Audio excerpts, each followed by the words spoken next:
안녕하십니까. 암호화폐 정보를 전달해드리는 닥터 비트맨입니다.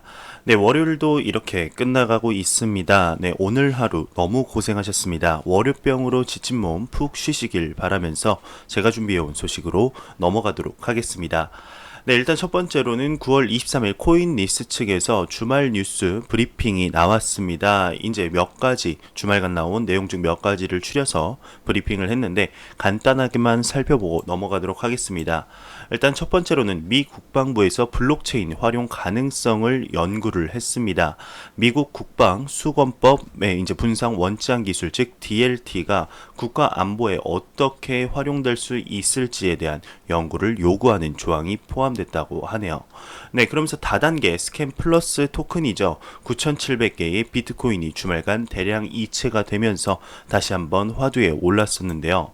네, 그와 이제 더불어서 벡트의 CEO 또한 비트코인 기관 투자자 포트폴리오 다각화 활용 가능성이 충분하다라고 하면서 벡트의 홍보를 다시 한번 하는 벡트 짱이다 이렇게 언급을 한번 했었습니다. 네, 그러면서 유명 암호화폐 애널리스트죠. 윌리우 같은 경우는 본인의 트위터를 통해서 온체인 지표를 통해 불마켓 단계를 알 수 있는데 현재 비트코인은 불마켓의 서막을 알리고 중간 단계의 시작을 기다리고 있다 전했었죠.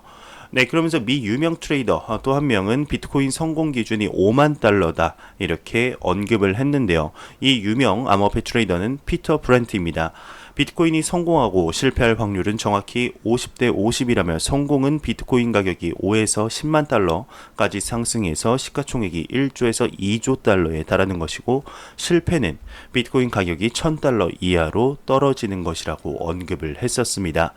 네, 1000달러 이하로 떨어지면은 정말 실패한 거죠. 비트코인뿐만 아니라 암호화폐 시장 전체가 사장됐다고 봐도 무방한데요. 이 1000달러 아래로는 절대로 떨어질 일이 없지 않을까 생각이 듭니다. 네, 그러면 다음 소식으로 넘어가도록 하겠습니다. OKEX 리더보드 트레이더 평균 롱숏 포지션 보유 비율 현황을 봤습니다. 지금 롱 포지션 보유 비율이 31%, 숏 포지션 보유 비율이 22.12%입니다. 네, 롱 포지션이 지금 31.2%로 많은 분들이 계속해서 상승을 기대하고 있는 모습이죠. 네, 그 기대에 반하여서 현재의 가격은 하락 중입니다. 참 안타까운 모습인데요. 모두의 바람처럼 암호화폐의 대상승장 다시 한번 보기를 희망해 봅니다. 네, 다음 소식입니다. 이제 미 상품 선물 거래위원회죠. CFTC의 위원이 암호화폐는 더 커질 것이다 언급을 했는데요. 네, 과연 무슨 소식일지 바로 보도록 하겠습니다. 네, 미국 상품선물거래위원회 CFTC의 브라이언 퀸텐츠 위원은 암호화폐 산업이 계속 성장의 규제 기간에 새로운 도전을 안겨줄 것이라고 언급을 했는데요. 네, 9월 19일 CNBC와 가진 인터뷰에서 퀸텐츠는 암호화폐 산업이 커질 것이라며 시장 전체가 새로운 규제에 대한 과제를 안겨줄 것이라고 언급을 했습니다. 네, 그러면서 암호화폐 시장은 더 커질 것 같다. 보다 많은 기업들이 중앙 집권하든 분권하든 암호화폐 시장에 진입함에 따라서 전 세계적으로 모든 암호화폐 자산들의 매력이 증대되는 것을 볼 것이다라며 굉장히 암호화폐를 긍정적으로 보는 이런 시각을 확인할 수 있죠.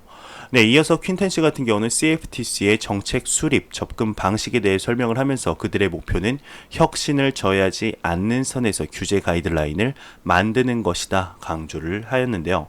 네, 퀸텐츠 같은 경우는 CFTC가 궁극적으로 암호화폐 자산과 같은 제품에 대한 최선의 사용 사례나 투자 결정을 시장이 결정할 수 있도록 하면서 가드레일 정도만을 설치하는 것을 선호한다면서 그러나 CFTC가 비트코인이 ETF 승인을 얻는 데 걸림돌로 지목되고 있는 시장 조작을 막기 위해선 적극적이며 지속적으로 노력할 것이다 덧붙였습니다.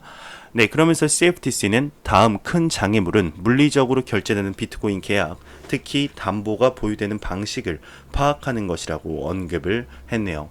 네, 여기에 나오는 CFTC의 위원 퀸텐츠의 말처럼 어느 정도 가드레일만 설치해야 하는 것이 맞습니다. 하지만 현재 각국 정부의 규제 모습들을 보게 되면 가드레일이 아니고 본인들이 장애물을 만들어 놓는 모습이 보이고 있는데 참 안타까운 현실이죠. 네, 그래도 SEC보다는 CFTC가 암호화폐 시장에 더욱 친화적인 행보를 보이는 것도 사실입니다. 네, 작년 10월 달에는 CFTC가 암호화폐를 상품으로 인정을 이미 해버렸는데요. 하지만 SEC 측은 아직까지도 증권이냐 아니냐 정확한 판단을 못한 상태이죠. 네, 과연 미 상품 선물 거래위원회의 말처럼 암호화폐 시장이 더욱 커지게 될지 지켜보도록 하겠습니다. 네, 3에서 5년 뒤 지금이라면 상상할 수 없을 정도로 암호화폐 시장이 달라져 있을 거라고 저도 확신하는 바입니다. 네, 그러면 다음 소식으로 넘어가도록 하겠습니다. 세계 은행권 블록체인 상용화 박차, 네, 한번 보도록 할게요. 대충 어떤 내용인지는 네, 이게 인지가 되실 것으로 생각이 듭니다. 네, 세계 은행권은 지금 컨소시엄과 금융사 네트워크에 합류하는 움직임이 가장 활발하죠. 이는 자체 플랫폼을 구축하거나 스테이블 코인을 발행하는 것보다 기술, 비용적으로 훨씬 더 압도적으로 수월하기 때문으로 지금 분석이 되고 있는데, 아울러 컨소시엄에 합류한 은행 간 정보 공유 측면에서도 효율성을 확보할 수 있다는 장점도 있습니다. 네, 미국 최대 은행 중 하나인 뱅크 오브 아메리카, 이하 이제 BOA라고 보아라고 부르겠습니다. 네, 가장 큰 블록체인 관련 컨소시엄 합류 의사를 밝혔는데요. 네, 보아는 지금 블록체인 컨소시엄 R3와 블록체인 금융 서비스사 트레이드 IX가 설립한 마르코폴로에 합류를 했죠. 네, 블록체인 무역 금융 컨소시엄인 마르코폴로는 실시간 연결성과 거래 관계 투명성 확대, 자본 접근 시 장벽 완화 등을 가치로 내걸었습니다. 네, 마르코폴로 같은 경우는 마스터카드, BNP, ING 등 약 30곳의 회원사를 뒀는데요. 네, JP모건이 주도하는 블록체인 네트워크 IIN 같은 경우는 세계 대형 은행으로부터 현재 인기입니다. 네, 가장 최근 이 네트워크에 합류 의사를 밝힌 곳도 독일 도이치뱅크인데요. 네, IIN은 결제와 관련한 모든 데이터를 공유 원장에 기록하면서 약 320개 참여 은행 간 정보 공유를 돕는다고 합니다. 이를 통해서 은행들은 송금 결제 비용과 시간을 줄일 수 있죠. 네, 그러면서 자체 구축 움직임도 지금 확산이 되고 있는데 편리함보다는 혁신을 선도하겠다는 움직임입니다. 네, 비용과 시간을 들이더라도 자체 블록체인 시스템을 구축하겠다 움직임도 있습니다. 컨소시엄의 발만 담그기보다 직접 혁신을 선도하겠다는 뜻으로 풀이가 되고 있는데, 네, 스페인 최대 은행인 방코 산단테르 은행은 최근 이더리움을 통해서 2천만 달러 하나로 치면 239억 원의 1년 만기 채권을 발행을 했습니다. 네, 퍼블릭 블록체인을 활용해 채권을 발행한 세계 최초의 은행이 되는 것이죠. 네, 그러면서 은행 관계자는 발행 배경에 대해 블록체인 기반 채권 발행으로 산단테르는 자본시장 혁신에서 선두 자리를 차지하게 됐다고 언급을 하면서 고객은 채권 거래를 통해 위에서 더 이상 제3자 중개인에게 의존하지 않아도 된다, 효율성, 편리함 등 더 나은 서비스를 제공하겠다 덧붙였고, 싱가포르 개발 은행 같은 경우는 롱이리안이라는 블록체인 무역금융 플랫폼을 개발을 했습니다. 네, 그러면서 이제 자체 스테이블 코인 개발도 한창으로 지금 보이고 있는데, 달러 기반 자체 스테이블 코인 개발에 나선 은행도 하나둘씩 등장을 하고 있죠. 네, 미래 금융을 준비함과 동시에 특정 통화에 발목 잡히지 않은 채 세계 고객을 확보할 수 있기 때문입니다. 다만 스테이블 코인 관련 규제가 현재까지는 없기 때문에 발행까지 시간이 걸릴 전망인데, 네, 최근에는 아마 많은 분들이 이제 아실 겁니다. 워렌 버핏과 연관된 미국 4대 은행인 웰스파고는 달러와 연동된 스테이블 코인 개발에 나선다고 직접적으로 밝혔습니다. 네, 웰스파고 측에 따르면 이제 은행은 웰코인이라고 불리는 스테이블 코인 파일럿 테스트를 진행하고 있는데, 웰스파고 측은 웰코인으로 거래 시간과 관련 비용 절감, 외부 결제 중개 업체에 의존하지 않고도 영업시간 이후 자금을 주고 받을 수 있다는 점을 높이 샀다고 밝혔었죠. 네, 그러면서 세계 최초로 스테이블 코인 프로젝트를 하겠다 선포한 JP 모건 측은 최근 페이스북과 함께 세계 규제 당국 수장들을 만났는데 어떤 내용이 오고 갔는지에 대해서는 공개가 되지 않고 있습니다. 네, 지난 2월 JP 모건은 미국 주요 은행 중 최초로 자체 암호화폐를 출시한다고 밝혔는데요. 코인명은 JPM 코인이죠. 네, 미 달러와 1대1 교환 가치를 지닌 기관 투자용 스테이블 코인입니다. 네, 이에 관해서도 네, 이럴 거면 뭐 테더를 써라, USDT를 써라 라는 말들이 굉장히 많이 나오고 있는 상태인데요. 네, 현재 암호화폐와 블록체인 기술이 금융권 내에서 크나큰 혁신을 맞이하고 있는 시기입니다. 네, 굉장히 중요한 시기죠. 이 기사에서 나온 것뿐만 아니라 굉장히 많은 은행, 송금 회사, 그리고 투자 은행 등 자체 스테이블 코인이나 블록체인 컨소시엄에 합류가 되어 있습니다. 최근 화두가 된 비자 같은 경우도 리플과 협력하는 국경 간 결제 업체인 얼스포드를 인수하면서 암호화폐 사용 가능성에 대해서도 다시금 언급이 되었었죠. 네, 그리고 R3와 마스터카드가 협력해서 블록체인 기반 결제 플랫폼을 만들겠다 발표를 했었습니다. 네, 여기에 나오는 비자와 마스터카드 둘 다 동네 구멍가게 아니죠. 전 세계인들이라면 다 알 겁니다. 모르는 사람 없으실 건데요. 네, 모든 사람들이 다 알만한 결제 기업이고 전 세계 손가락 안에 드는 투자 은행 또한 암호화폐 시장에 뛰어드는 중이라는 것은 여러분들도 아실 겁니다. 현재 기사에서 나온 웰스파고가 이제 자체 스테이블 코인을 만든다고 하죠. JP 모건의 JPM 코인, 골드만삭스 또한 암호화폐 발행 가능성을 현재 내뱉고 있는 상태입니다. 네, 시티은행 같은 경우는 현재는 아니지만 몇 년 전 이미 자체 암호화폐를 개발하다가 중단을 한 상태인데요. 하지만 이미 경험이 있기 때문에 다시 한번 도전할 가능성이 충분하고 모건 스탠리 또한 암호화폐 시장에 진출하겠다 언급을 해 작년에 이미 했었습니다. 네, 굉장히 낙관적으로 보며 지금 암호화폐 부가 상품 출시 계획 또한 모건 스탠리는 밝히고 있는데 네, 이외에 말할 것이 너무나 많습니다. 하지만 길어질까봐 더는 얘기는 안 하겠습니다. 네, 전 세계 금융권 내에서 암호화폐와 블록체인에 대한 연구 개발이 활발하게 이루어지고 있다는 것은 조만간 우리 생활에 직접적으로 스며든다는 말이죠. 네, 하지만 우리가 사용할 때 이게 블록체인 기술인지 암호화폐인지 모르고 자연스럽게 사용할 가능성이 굉장히 높습니다. 이처럼 암호화폐와 블록체인 시장은 빠르게 진화하고 있습니다. 세상은 변화하고 있죠. 이 변화되는 세상에 발맞춰서 바꿔야 되지 않을까요? 네, 이러한 점에서 우리나라의 모습이 참으로 안타깝게 느껴집니다. 네, 최근 들어서 여당, 야당 너나 할 거 없이 암호화폐에 관한 발의를 하면서 조금은 움직이나 했는데요. 네, 이렇다 할 모습이 나오지 않고 있습니다. 네, 이런 와중에 지금 북한에서마저 자체 암호화폐를 개발한다는 얘기가 나오고 있는 것은 여러분들도 다 아실 거라 생각이 드는데요. 네, 곧 있으면 벌써 두 번째인 평양 블록체인 컨퍼런스가 열리게 됩니다. 물론 여기에는 이제 대한민국 국적을 가진 사람들은 네, 참가를 못하죠. 굉장히 네, 참 아이러니한데요. 네, 중국도 그러고 전 세계가 암호화폐 시장에 관심을 조금씩 가지고 있는데 우리나라 IT 국가라는 명예를 지켜야 하지 않을까요? 네, 다음 소식은 이제 매일같이 나오는 리브라에 관한 소식입니다. 한번 보도록 하겠습니다. 27억 명이 쓰는 저커버그 화폐 쓰면 쩐의 법칙이 바뀐다. 저커버그 화폐, 즉 리브라를 언급하는 것이겠죠. 네, 리브라를 2020년 하반기에 출시하겠다. 물론 각국 정부와 긴밀한 협력은 한다. 지난 10일 페이스북이 만든 리브라 협회의 버트런즈 페레즈 최고 운영 책임자가 프랑스 경제 일간지 레제코에 밝힌 말입니다.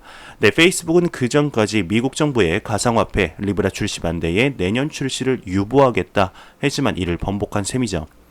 네, 리브라는 이제 전 세계 인터넷 이용자들이 페이스북에서 물건을 구매하거나 돈을 보낼 때 사용할 수 있는 암호화폐인데요. 리브라는 스마트폰만 있으면 수수료 부담 없이 송금과 결제가 가능한 혁신적인 결제 플랫폼이라는 기대와 달러와 같은 기존 화폐 시스템의 근간을 흔들 수 있다는 우려를 동시에 받고 있습니다. 네, 미국 의회는 지난 7월 페이스북의 리브라 개발 책임자를 불러서 청문회까지 열었고 프랑스, 독일 등 유럽 주요국도 반대를 공식화했습니다. 네, 비트코인을 비롯해 4,000개가 넘는 암호화폐가 등장을 했는데 이렇게 논란이 커진 건 리브라가 최초이죠. 네, 페이스북은 지난 6월 리브라 출시 계획을 밝히면서 사진을 전송하듯 결제와 송금도 간편하게 할 수 있도록 만들겠다 선언을 했었는데요.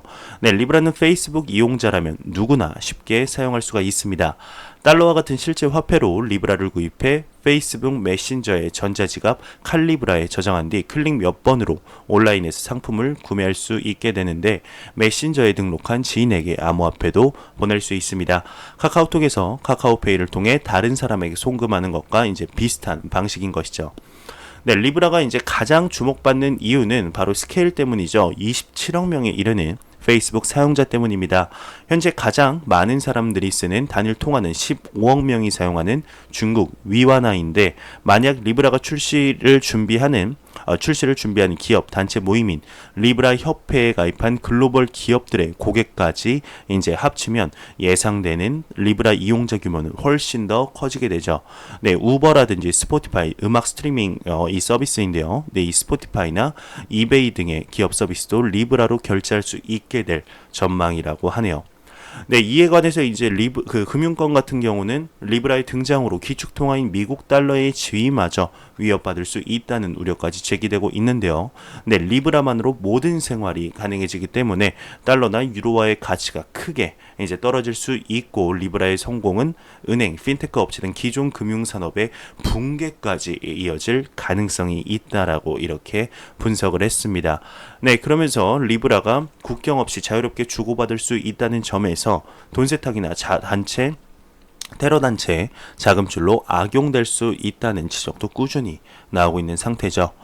네, 그러면서 페이스북은 리브라 출시를 계기로 다양한 금융 사업을 펼치는 글로벌 결제 플랫폼을 구축한다는 목표를 가지고 있습니다.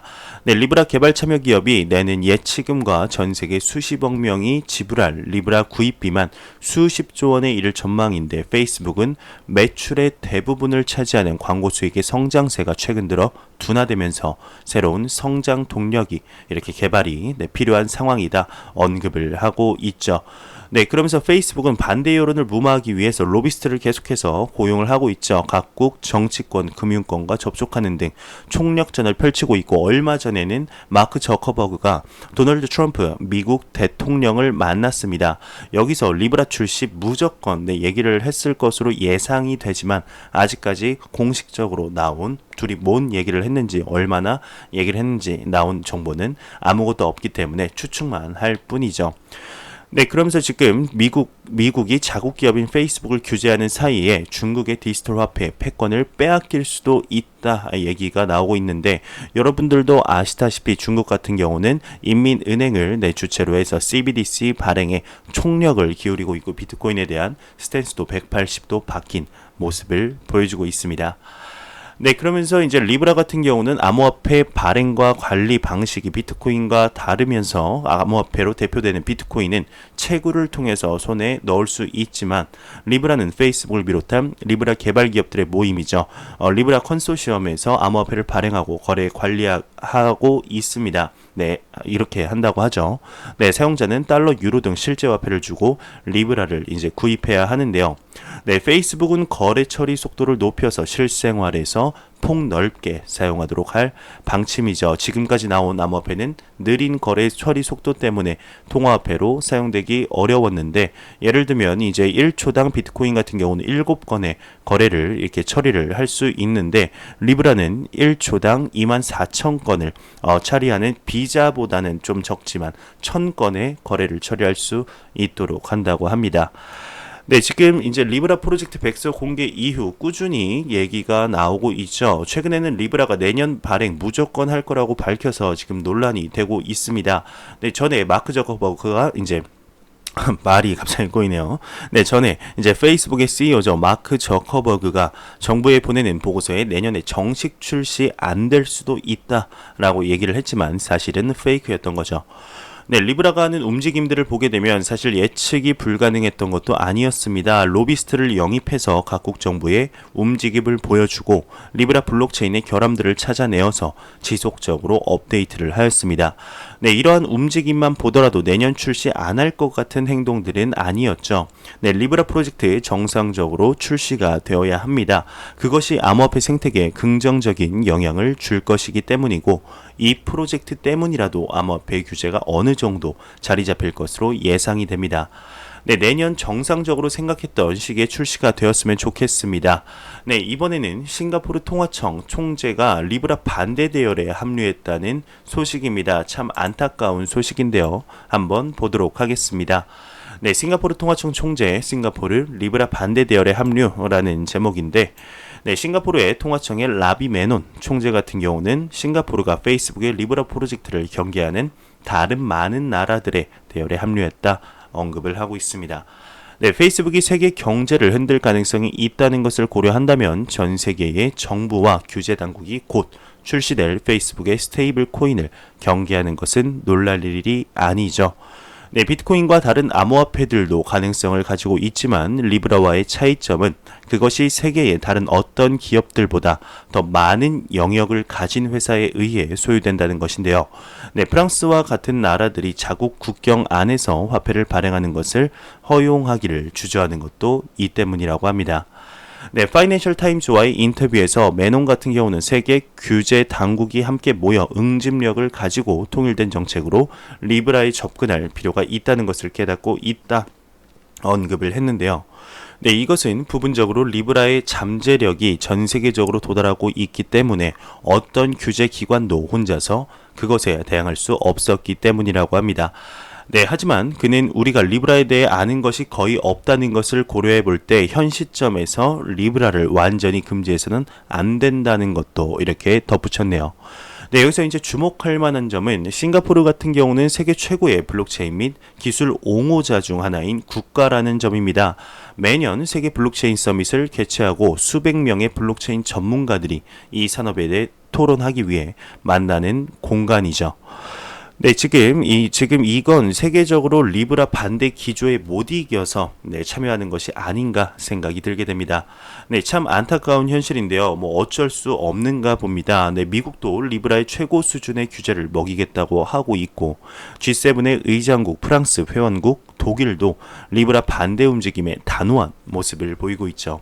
네, 이러한 분위기 속에서 아니다, 리브라 좋은 거다 말하는 것이 정말 힘이 들지 않을까 생각이 듭니다. 네, 우리 같은 경우는 회사 생활을 하는데 높은 상사가 yes를 했는데 말단 사원이 no라고 외치기가 사실상 불가능한 것과 이제 같은 이치인 것 같은데요. 네, 이러한 분위기 과연 언제쯤 바뀌게 될까요? 한번 지켜보도록 하겠습니다. 네, 매일같이 나오는 리플에 관한 소식이 오늘도 또한 나왔습니다. 지금 리플사가 이제 두 개의 새로운 파트너십을 맺었다고 합니다. 네, 첫 번째로는 인터뱅크, 그리고 두 번째로는 바이시라는 기업입니다. 네, 9월 20일 이제 리플이 리플렛에 가입한 새로운 금융기관에 대해서 새로운 업데이트를 이렇게 게시를 했는데요. 영국에 본사를 둔 페루와 비테세는 인터뱅크는 이제 리플 회사와 연결되어 있는 두 개의 회사라고 합니다. 네, 저번에도 제가 이 기사를 가져왔었는데 그때는 약간 찌라시 비슷하게 했었고 지금은 확정이 된 사실이죠. 네, 리브라와 더불어서 매일같이 나오는 리플의 소식이었습니다. 이렇게 좋은 소식들이 매일 나옴에도 불구하고 XRP의 가격을 보면 참 마음이 답답할 뿐이죠. 네, 이제 곧 있으면 어제 영상에서 소개시켜드렸지만 리플의 CEO죠. 브래드 갈링하우스가 뉴욕 이코노미 클럽이라는 세계 최고의 경제 포럼에서 아침 연설을 1시간 반 동안 하게 됩니다. 네, 작년에는 제롬 파월 의장이 했던 자리로 10년도 안 된 스타트업에서 한다는 것 자체가 리플사의 스케일을 보여주고 있는데요. 네, 그 앞에는 미 SEC 위원장인 제이 클레이튼이 연설을 한다고 합니다. 네, 과연 이때 어떤 소식들이 나오게 될까요? 긍정적인 소식이 나와서 암호화폐 시장에 좋은 긍정적인 영향을 미쳤으면 좋겠습니다. 네, 굉장히 반길만한 소식입니다. 벡트가 비트코인 선물 거래 서비스를 드디어 시작했다고 합니다. 네, 굉장히 좋은 일이죠. 네, 벡트가 물리적 결제 비트코인 선물 거래가 이제 인터컨티넨탈 거래소에서 거래가 실시되고 있다고 합니다. 네, 9월 22일 오후 8시, 네, 우리나라로 치면은 23일 아침 9시 기준으로 현재 벡트에 기대했던 비트코인 선물 거래가 시작이 되고 있습니다. 네, 이 플랫폼 같은 경우는 미국 규제 당국으로부터 승인을 받은 최초의 플랫폼이고 뉴욕 증권거래소의 운영자인 ICE의 제품인데요. 네, 벡트의 출시 소식과 비트코인 선물 거래 촉진을 위한 의도가 담긴 소식이 1년 전에 전해진 반면 플랫폼 자체는 규제 문제로 인해 수많은 지연을 겪었었죠. 벡트는 올해 8월 16일 미국 상품선물거래위원회 CFTC의 승인을 받았고 오늘이 거래의 첫날입니다. 네, 현재 시카고 상업거래소와 시카고 상업옵션거래소가 비트코인 선물 거래를 하고 있는데 이들 거래는 현금 결제형이죠. 벡트에 물리적 결제된 선물 계약은 일단 계약이 만료되면 고객들에게 법정 통화 등이 아닌 비트코인을 받을 수 있게 하게 됩니다. 네, 벡트가 오픈하면서 이런저런 얘기들이 굉장히 많이 나오고 있습니다. 네, 블룸버그가 업계 전문가를 인용해서 벡트의 BTC 선물거래 서비스 출시가 비트코인의 본격적인 가격 상승장을 견인하는 전환점이 될 것이다 라고 언급을 했습니다. 네, 그러면서 이와 관련해 벡트의 비트코인 선물은 연방정부가 규제하는 ICE 퓨처스 US와 ICE 클리어 US에서 각각 거래와 결제가 이뤄지는 만큼 투자 신뢰도가 높다며 그동안 관망적인 태도를 보였던 보수적인 투자자들이 비트코인 투자에 나서고 금융기관이 디지털 자산을 새로운 투자 자산으로 보는 계기가 될 것이라고 덧붙였습니다. 네, 포춘지는 이제 벡트 출시가 기관 진입 본격화 유동성 추가 유입을 촉진하면서 비트코인 가격 호재로 작용할 것이라고 전망한 바 있는데요. 네, 또 하나 나왔습니다. 트위터 투표 결과 비트코인 선물의 성공과 실패 비율이 51대 49로 성공이 조금 더 높게 나왔습니다. 네, 지금 유명 암호화폐 매니아이자 전문 애널리스트죠. 알렉스 크루거가 본인의 트위터를 통해서 사람들에게 다음과 같은 질문을 던졌는데요. 네, 질문은 벡트의 비트코인 선물 출시가 성공적일지 실패할지에 대해서 물었습니다. 네, 이에 관해서 이제 암호화폐 커뮤니티의 관점은 분열이 되어 있었는데 51%의 사람들이 플랫폼이 성공할 것으로 예상하고 있다고 하네요. 네, 이 해당 투표는 현재 2,726표를 모았다고 합니다. 네, 벡트가 본격적으로 선물 거래 서비스를 시작했습니다. 하지만 오픈과 동시에 크게 상승할 것이라고 생각했던 일부분의 사람들이 있었는데 그 예상은 크게 빗나간 것으로 보이죠. 네, 사실상 이제 벡트 오픈빨이라고 하면은 조금 더 편할까요? 네, 오픈빨 같은 경우는 공식 출시 날짜를 발표한 때 이미 소진됐다고 봐도 무방합니다. 하지만 오픈했는데 가격이 오르지 않았다고 해서 기죽을 필요도 전혀 없겠죠. 네, 벡트 같은 경우는 여태까지 선물 거래소들과는 차원이 다르다는 것은 여러분들도 충분히 아실 거라 생각이 듭니다. 여태까지 선물 거래소 같은 경우 현금 거래였다면 이번에는 실제 비트코인을 가지고 거래를 하는 형식이기 때문에 실제 온디맨드 즉 비트코인 유동성에 힘을 실어줄 수 있겠죠. 네, 현재로서 단기적인 상승을 기대하기는 힘들지만 장기적으로 봤을 때 암호화폐 시장에 무조건 좋은 소식이다, 호재다 라고 볼 수 있을 것 같네요. 네, 벡트에 관한 소식 1년 넘게 기다린 소식이죠. 드디어 오픈을 했는데요. 이 벡트의 오픈 소식이 10월에 있을 비트코인 ETF에도 긍정적인 영향을 미쳤으면 좋겠습니다. 네, 미국 당국이 기소한 이더 델타 해킹 용의자 2명. 네, 과연 무슨 얘기일까요? 네, 미국 캘리포니아 북부지방 검찰청은 2017년 12월 엘리엇 건튼과 앤서니 타일러 나샤트카를 이더델타 해킹 혐의로 기소를 했습니다. 네, 이더델타는 이더리움 블록체인에 구축된 분산형 암호화폐 거래소인데, 네, 기소장에 따르면 이제 건튼과 나샤트카는 이더델타 도메인 네임 서버를 조작해서 거래소 사용자들을 속이고 그들의 암호화폐 주소와 개인키를 얻고 그 암호화폐 주소에 포함된 자금을 인출했다고 밝혔습니다. 네, 두 명의 해커는 이더델타 직원의 휴대전화 번호를 입수하고 그 번호를 이용하여서 직원의 이메일에 접속함으로써 도메인 네임 서버에 접속해 웹사이트의 접속자를 가짜 유사 웹사이트로 접속시키는 아주 악질적인 방법을 썼다고 하네요. 네, 이 가짜 웹사이트에 방문하는 사람들은 개인키와 암호화폐 주소를 도둑맞고 지갑을 인출하게 되는데 기소장에 따르게 되면 건튼과 나샤트카는 이더 델타 사용자들로부터 최소 80만 달러 하나로 치면 9억 5천만 원 상당의 암호화폐를 훔칠 수 있었다고 합니다. 네, 법원 소리는 해킹에 훔친 총액에 대한 건 자세하게 밝혀지지 않았다고 하는데 9억 5천만 원이 이제 최소인 것이죠. 여기에 좀 더 얼마가 더 붙을지는 모르는 사실입니다. 네, 해킹에 관한 소식들이 지금 일주일에 한두 건씩 계속해서 나오는 것 같습니다. 그만큼 아직까지는 암호화폐 시장에 대한 신뢰도가 점점 부족하다. 아직까지는 조금 더 부족하다 볼 수 있는데 이것은 시간이 지남에 따라서 암호화폐 산업이 조금 더 성장하고 보안에 관해서도 좀 더 신경을 쓰면 자연스럽게 이렇게 해결될 문제라고 봅니다. 네, 중국 최대 보험사 산하 블록체인 전문 업체가 11월 미 증시에 상장된다고 합니다. 네, 중국 현지 미디어에 따르게 되면 중국 최대 보험사인 평안보험 산하 IT 및 블록체인 전문 업체 원커넥트가 11월 중순 미국 증시에 상장한다고 하네요. 네, 연초 원커넥트는 홍콩 증시 상장을 추진을 했는데 네, 이후 미국 증시 상장으로 방향을 틀었다고 합니다. 네, 앞서 블룸버그는 원커넥트의 홍콩 증시 상장 소식을 전하면서 기업 가치는 80억 달러, 자금 조달액은 10억 달러를 예상했는데요.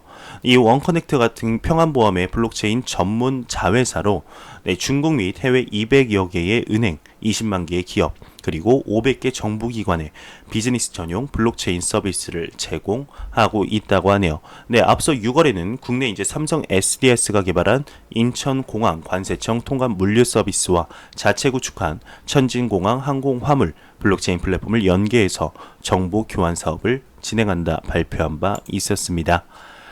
네, 야놀자 토큰 밀크는 이제 흩어진 포인트를 암호화폐로 통합 관리한다. 네, 지금 암호화폐 산업이 상상도 못한 곳에서 지금 쓰이고 있는 이런 모습을 볼 수가 있습니다.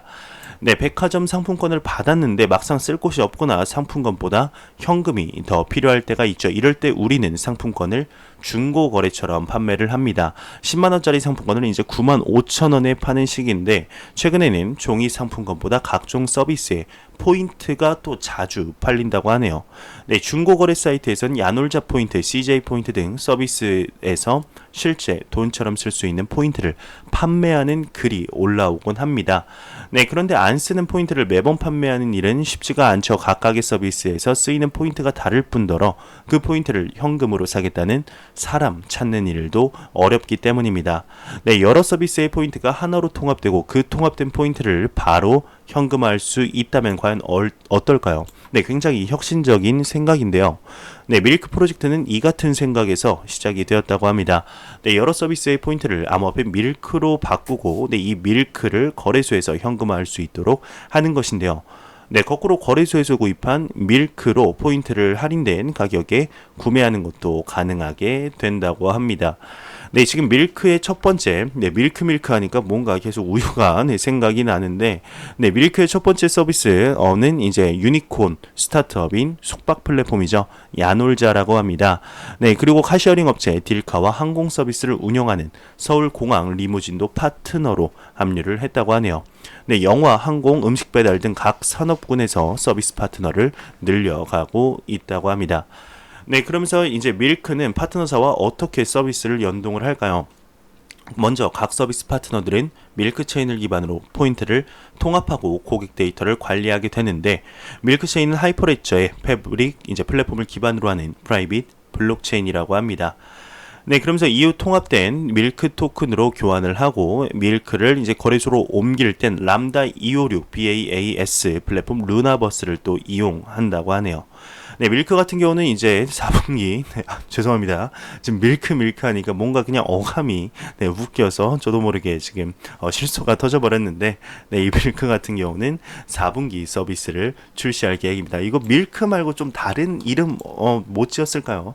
네, 왜 하필 밀크일까요? 정말 네, 밀크처럼 해맑게 웃고 계시네요. 네, 밀크 한번 얼마나 성장할지 같이 한번 지켜보도록 하죠. 네, 외신에서 이제 북한 자체 암호화폐 해외 결제 수단으로 활용될 듯하다라고 지금 네, 내용이 나왔습니다. 네, 암호화폐 전문 미디어 디크립토에 따르게 되면 친북단체 조선친선협회의 알레칸드로 카우데 베노스 회장이 다수 외신을 통해서 북한이 자체 개발 중인 암호화폐를 해외 무역 교류 결제 수단으로 사용할 것으로 예상된다며 현재 북한이 금융제재 속 비트코인, 이더리움 등 암호화폐를 일부 결제 수단으로 활용하고 있으나 시세 변동이 커서 자체 암호화폐 개발에 눈길을 돌린 것으로 보인다며 또한 해당 토큰은 일반 국민들이 사용한다기보다는 은행, 기업 업무에 활용될 것으로 예상이 된다. 해당 토큰은 금 등 안전자산을 기반으로 발행한 암호화폐가 될 것이고 북한 법정화폐를 디지털화 하기는 위한 것은 아니다. 라는 게 미디어의 설명이죠. 네, 그리고 이제 앞서 언급했듯이 북한이 이제 2020년 2월 두 번째 블록체인 국제대회를 개최할 예정으로 또 나오고 있네요. 네, 이오스에서 지금 대규모 이체가 또 이제 발생을 했다고 합니다. 2259만 네, 달러의 규모라고 하는데 바이낸스 지갑간 이체라고 하네요. 네, 그리고 캐나다 채굴 업체가 2,000대의 채굴기 신규 매입을 했습니다. 네, 아마도 이제 내년에 비트코인 반감기에 따라서 네, 이렇게 미리 이렇게 한 것이 아닐까 생각이 들게 됩니다. 네, 제가 준비한 소식은 여기까지입니다. 영상이 도움이 되셨다면 구독과 좋아요 그리고 광고 한 편만 처음부터 끝까지 시청해 주시기 바랍니다. 이 채널은 오직 광고 수익으로 운영이 되게 됩니다.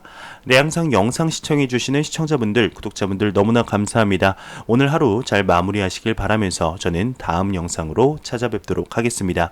지금까지 닥터 비트맨이었습니다. 감사합니다.